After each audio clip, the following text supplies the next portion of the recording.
So in pathogen group number 3, we're going to start with Yersinia pestis, the cause of plague.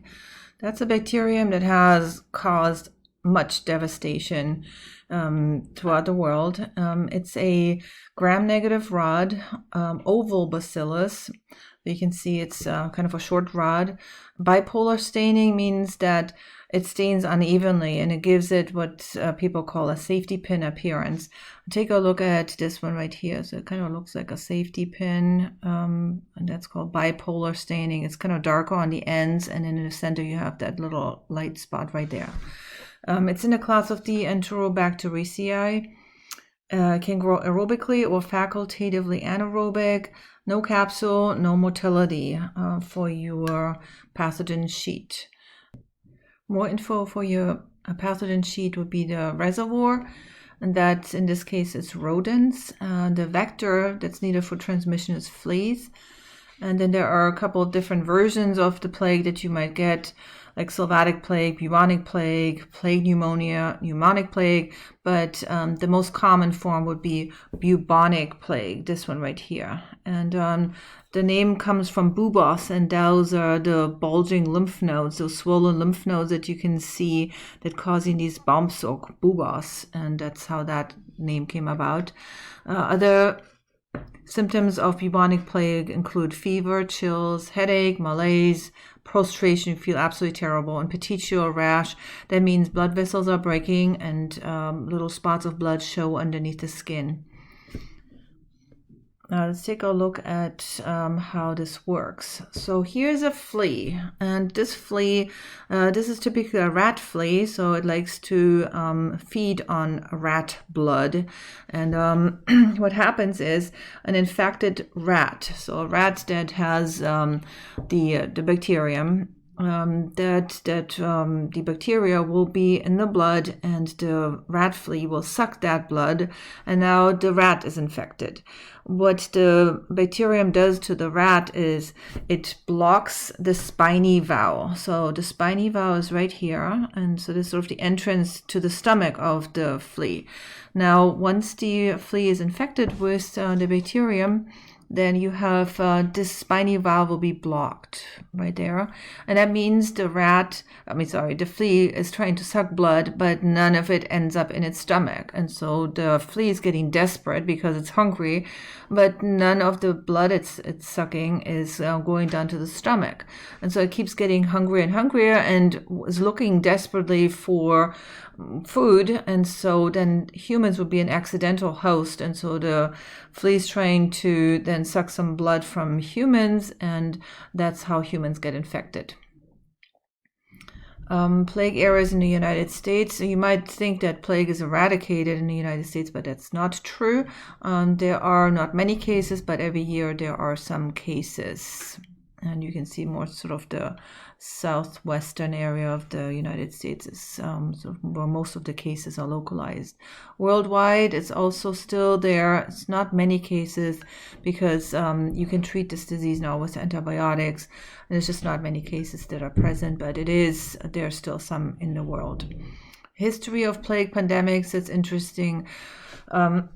Plague is really intertwined with the history of Europe. In the 6th century, there was a big outbreak. It killed approximately 100 million Europeans. In the 14th century, another big outbreak killed about 44 million Europeans. Then there was an outbreak in the 20th century in China, which killed who knows how many millions. But here, the picture that I have on here, I took it myself. It's from a death house in Germany, where at a plague outbreak, that was in the 14th century, there were so many people dying that there was not enough time to bury people, and so they would just stack people up. And what you see here in this death house is that it's just the femurs and the skulls of people are just stacked up. And then here, the next picture, sort of up close, the same thing. You can just see femurs and skulls of many people that are being stacked up in these death houses because there was just not enough time to bury people. Currently, plague cases per year in the United States, not many, but there are these occasional plague cases. Plague transmission here one more time. The flea is the transmitting vector right here.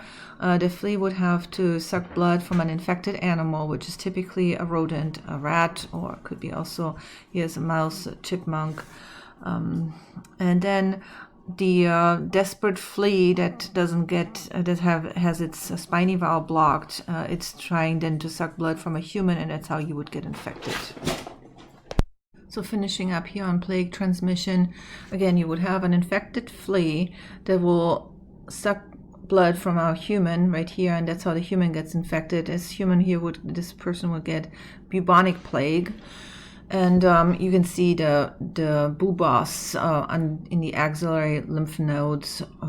That would be a typical kind of symptom. Now, an infected person could actually transmit human-to-human transmission.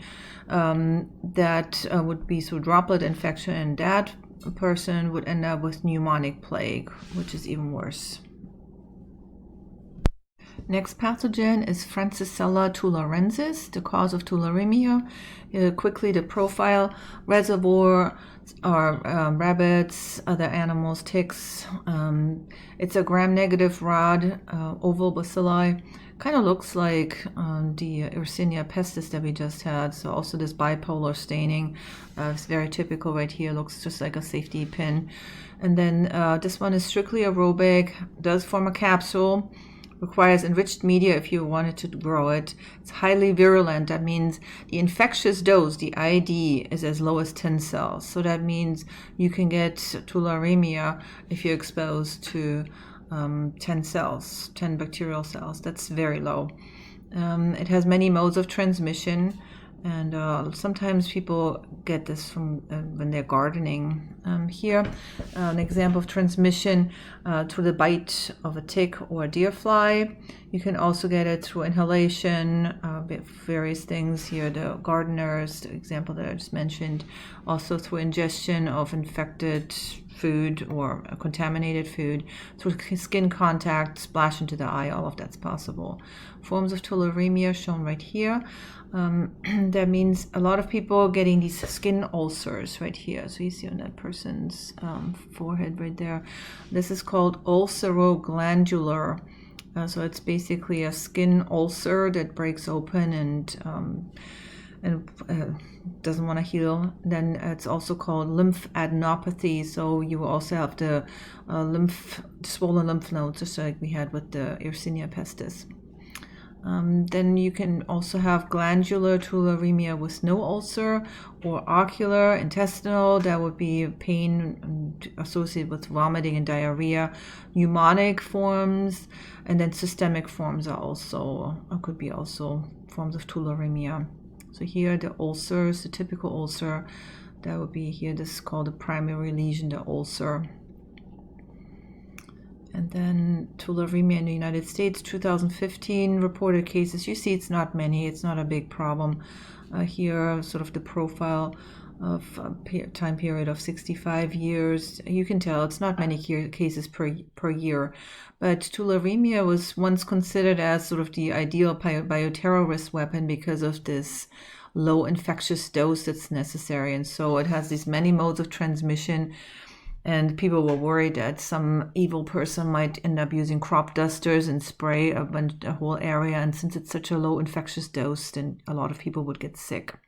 But fortunately, that hasn't happened.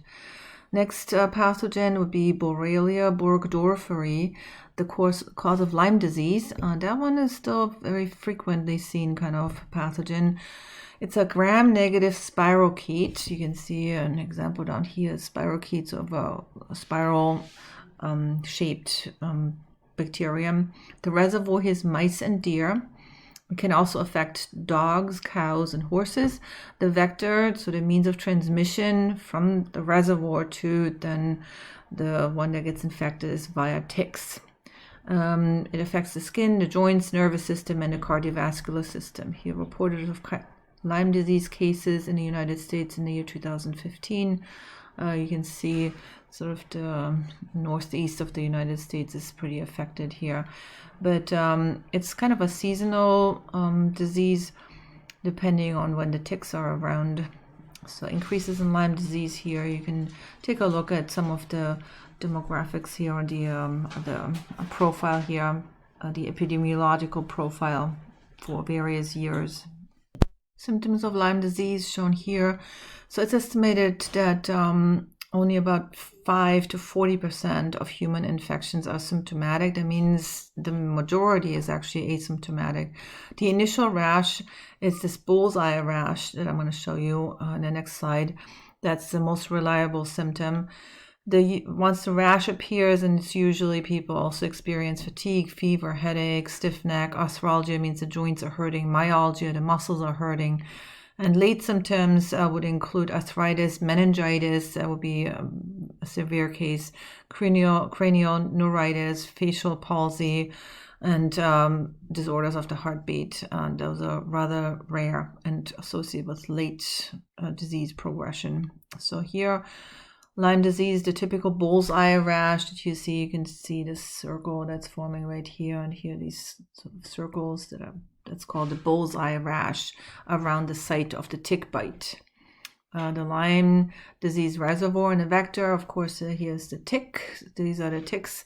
They would first suck blood from an animal that's infected. So the reservoir is the deer and the vector is the tick, and then the tick would get infected from that deer and then transmit the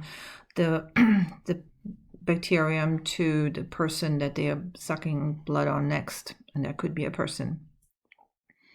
Here, Lyme disease reservoir and vector here would be a mouse, and then in this case the mouse is the reservoir that has the bacterium, and then the larva here, the tick is the vector. Lyme disease transmission to humans. So here would be the infected tick now biting the human and transmitting the bacterium into the accidental host, the human. Lyme disease prevention. Well, the best way is to avoid tick bites. And if you do get bitten by a tick, remove the tick promptly. There was once a vaccine, but it's no longer manufactured. Another thing to mention is that antibiotics are actually effective in treating Lyme disease, and that's probably the reason why people weren't interested in a vaccine. Now let's take a look at rickettsia diseases. So rickettsia, that is the cause of Rocky Mountain Spotted Fever, abbreviated as RMSF. We took a look at profiles or groups of bacteria, and you might remember that rickettsias, they're all intracellular parasites. So they're obligate intracellular parasites. As far as bacterium is concerned, it would stain gram-negative. On a gram stain, it's a rod, and it's also transmitted through a vector. In this case, it's ticks. So here are some profile to the epidemiological profile here of reported cases of Rocky Mountain Spotted Fever in the United States. You can take a look at that. Here, the symptoms of Rocky Mountain Spotted Fever include this petechial rash that shows up. So these broken blood vessels, the small droplets of blood, they appear then here under the skin, and you can see that. So here the symptoms: fever, myalgia, so the muscles hurt, headache, your head hurts, petechial rash, and it's most likely on the palms of the hands, soles of the feet, but you can see it here all over on this person. You can treat with an antibiotic. The antibiotic of choice is doxycycline in this case. Most cases are in the summer months, so 90%, somewhere between April and September. Here is Rocky Mountain Spotted Fever, the typical petechial rash on the hands. You also see it on the abdomen of this person over here, but very typical on the hands, this petechial rash. And here the transmission of the Rocky Mountain Spotted Fever through the tick. Here, the Rocky Mountain Spotted Fever damage to a person. There's a lot of cardiovascular damage, mostly the blood vessels that are breaking, and that's why you see this rash on this person. in general, blood vessels and the cardiovascular system are affected, and it can also cause damage to your central nervous system. Fatal case of Rocky Mountain spotted fever with gangrene.